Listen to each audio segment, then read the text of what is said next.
Here I have POCO X5 Pro, and today I'm going to show you how to enter Fastboot mode on this device. So to do this, firstly you have to turn your device off by holding down power key.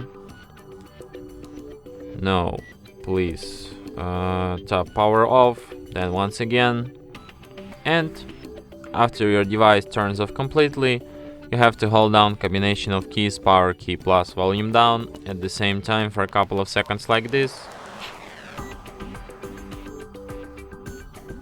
Okay. And as you can see, letters here saying Fastboot, which is the proof that we are in a Fastboot mode right now. So if you want to quit this mode, just hold down power key for about 5 or 7 seconds, and after that your device will be restarted just as usual.